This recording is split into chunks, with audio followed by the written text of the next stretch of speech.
Well, welcome everybody. Back porch talking today. It has been a beautiful day here in the Upper East Side of Texas. It's a Monday, and had a good day at church yesterday and a relaxing afternoon here today. I've been out of the little machine shop I got. I'm not a machinist by trade, but I do have a little machine shop here. I build little steam engines, gas engines, and such as. And I enjoyed that. We're in here trying to finish up, or rather getting ready for a remodeling project to get into a major phase next week.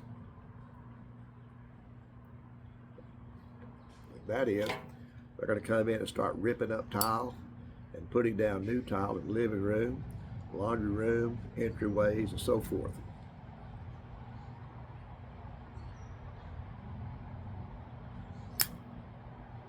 So that's going to be an issue.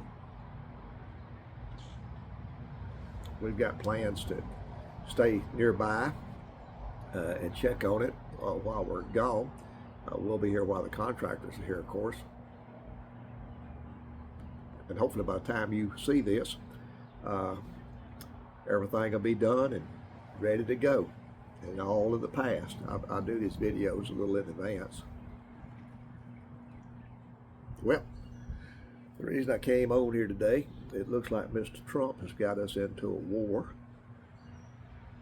And I know there's a lot back and forth, Constitution, not constitutional. War Powers Act of 1973. I know all that. And I know two things can be true at the same time. You can have a president have authority to declare the war according to the War Powers Act of 1973 based on certain circumstances and based on certain criteria. I believe those criteria were met. That's true. The other truth is, I haven't been really too impressed with Donald Trump's strategic outlook. Now, I do think, from a tactical standpoint, he's probably the best I've ever seen. From strategy, I'd give him probably a C minus, maybe a D on strategy.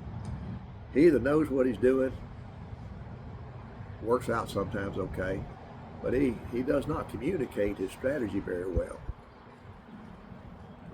I say the same thing about the way he does his immigration policy. But frankly, I think there is a more logical, more compassionate way to deal with our illegal immigration problem. Should it be taken care of? Absolutely. Are they over here illegally? Absolutely. That's true. Also true, I don't think this has been the most logical, compassionate way to handle that. People vote by emotion. I think emotionally this has just been a very charged up issue. And so I think tactically it was good. Strategically, I'd call it a C maybe, at best, probably worse. Same thing about this attack. I barely, we got some dogs over there must be feeding, I guess. I think just barely, the attack over the weekend was barely constitutional. I think the standpoint is, it depends on which team you're rooting for. Did you say it was constitutional? And that's what we've gotten to today. Politics is nothing but a sports game. I think that's why I don't care for politics too much. I don't follow sports at all. As a matter of fact, at 75 years old, good gracious, what's going on with that dog? At 75 years old, I don't think I have ever seen a football game start to finish. I've seen bits and pieces. I don't understand the game. The little high school I went to, we did not have enough people to have a football team, a band, or anything like that. When I went to college football wasn't as big as it is now. It was it was just a place for the jocks to go, I guess. So I don't know anything about football, and don't know how I got on that. But anyway, back to Trump. Again, I think constitutionally just barely. I think war powers just barely. What concerns me is, though, we essentially declared war on a sovereign country over a social issue. Is it a bad social issue? Absolutely it is. Those folks over there being treated right? Nope, not at all. But that's a social issue with them. And that's a sovereign country over there. I don't know that it moves us to be looking for the next sovereign country we can go into. Same thing about this Greenland mess, this Canada mess. Those are sovereign countries. We got no business dealing with those.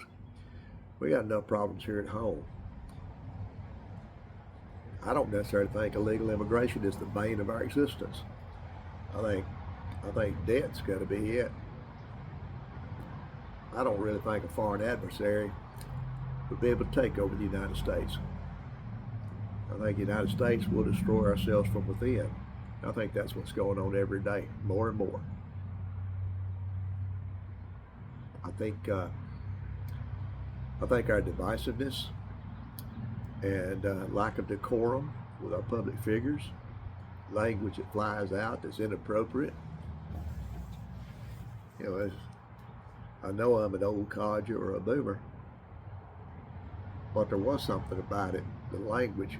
When you knew you were around children, women, you didn't talk like that. I don't care how country you were, how uneducated you were. You didn't say those types. Now we got a president of the United States, pretty much every member in Congress. I don't watch TV here at the house. Got a TV, my wife watches it. I don't watch it. I don't like the language in it. And frankly, I have no respect for anybody who uses ugly language. I just don't. Never have used that language. Not that I'm anything special. I came up from a family where mom and dad had never talked like that. I never talked like that. That old thing about getting your mouth washed out with soap, that was kind of the family I grew up in. I managed just fine. And literally I went all through school, attended college, all through the job market. And some were pretty rough jobs. Never spoke ill, never used filthy language. Not that I'm virtuous, but I respected the people around me. And I really don't know why I'm rambling on here today. Other than it's a pretty day. Monday night, my wife goes to a church meeting. Little short Bible studies that last 3 or 4 weeks at a time. Then they're off for 3 or 4 weeks. Then they go back again. She really enjoys the women. I have a little men's group I deal with. It's a big part of our life. But I've got to go in. And I'm preparing something tomorrow night for church. It's Wednesdays tomorrow night. I got a little project I'm working on. But the world's hotbed. We're in a mess. And I really don't even know if I'm even going to put this out there. I'm just out here on the back porch this afternoon enjoying the weather. I need to get my little fishing boat out. It has been real windy. And my hand kind of hurts a little bit with arthritis, so it messes up my fishing. 75 going on 76, feeling pretty good, but I got the accumulation disease. I done accumulated a lot of birthdays and wearing me out. So this has been 8 minutes and 47 seconds of nothing. And I came out here with about 14 things on my mind I was going to talk about, none of which occurred. So if anybody's gone back this far, you amaze me that you're even still watching. I'll holler at you later from the Upper East Side of Texas. God bless. Y'all be careful. We'll catch y'all the next week.